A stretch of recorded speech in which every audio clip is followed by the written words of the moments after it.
क्या आपको भी बात बात पर गुस्सा आता है? तो ये वीडियो आपके लिए है। आज के बाद आपको गुस्सा नहीं आएगा।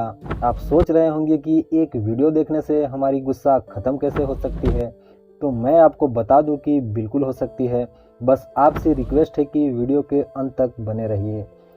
हम में से ज़्यादातर लोगों को बात बात पर गुस्सा आता है, लेकिन क्या आपने कभी इसका कारण जानने की कोशिश की है? चलिए हम आपको बताते हैं इसके पीछे का कारण। अगर आपको बात बात पर गुस्सा आता है तो आप उन लाखों लोगों में से एक हैं जो कि क्रोध संबंधित समस्याओं का सामना कर रहे हैं। क्रोध एक स्वाभाविक प्रतिक्रिया है जो हमें बताती है कि कुछ सही नहीं है, लेकिन जब आप क्रोध का अधिक अनुभव करते हैं तो यह आपके स्वास्थ्य के लिए बेहद नुकसानदायक साबित हो सकता है। अधिक क्रोध के चलते चिंता, हाई ब्लड प्रेशर, हृदय रोग के साथ ही कई और स्वास्थ्य संबंधित समस्याओं का जोखिम भी बढ़ जाता है। इसीलिए इसे कंट्रोल करना बहुत ज़रूरी है। पर सबसे पहले यह जानना जरूरी है कि आपको आखिर गुस्सा क्यों आता है।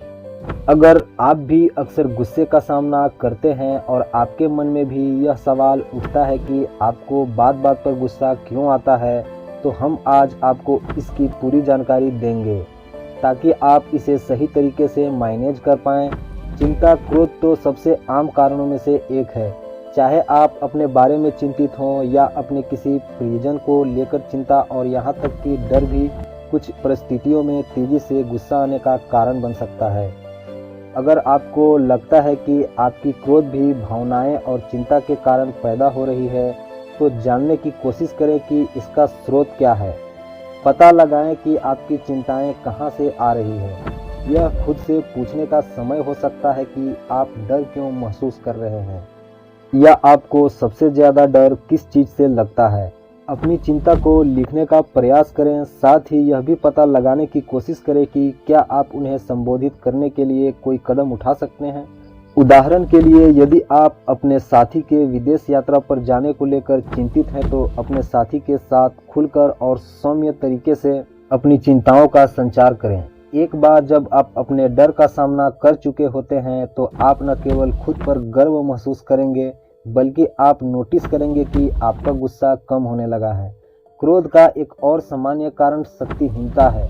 यह भावना अक्सर नियंत्रण की हानि और असहायता की भावनाओं से जुड़ी होती है। यदि आप अपने स्वास्थ्य के साथ समस्याओं से पीड़ित हैं या आप एक अपमानजनक रिश्ते में हैं जहां आप खुद को फंसा हुआ महसूस कर रहे हैं, तो ऐसे में आप विशेष रूप से गुस्सा महसूस कर सकते हैं। जब भी आप खुद को शक्तिहीन महसूस करते हैं तो अपने आप को याद दिलाएं, मैं अपने स्वयं के जीवन के लिए जिम्मेदार हूँ। मैं जैसा हूँ वैसे ही सम्मान के योग्य हूँ। मेरे कौशल और क्षमताएं मुझे आज यहाँ तक लाई है और मैं उन्हें इस नकारात्मक स्थिति से निपटने के लिए इस्तेमाल कर सकता हूँ। अगर आप किसी स्वास्थ्य समस्या से पीड़ित हैं और इससे निपटने के लिए निराश हैं, तो अपने स्थिति के बारे में जानने और इसके साथ कैसे पेश आएं या इसके साथ कैसे रहें, इसके तरीके खोजिए। साथ ही अपमानजनक स्थिति से निजात पाने के तरीकों को खोजने का प्रयास करें। यदि आपको लगता है कि आप स्वयं के जीवन में नियंत्रण खो रहे हैं, तो आप बदलाव करने के तरीकों पर किसी पेशेवर की मदद या मार्गदर्शन लेने पर विचार कर सकते हैं। गुस्सा ट्रॉमेटिक या दर्दनाक अनुभव का अस्थायी प्रभाव हो सकता है। भले ही आपको लगता है कि आप घटना से आगे बढ़ चुके हैं, अतीत के आघात की यादें चिंता, तहासा और यहाँ तक कि क्रोध के प्रकोप को भी ट्रिगर कर सकते हैं।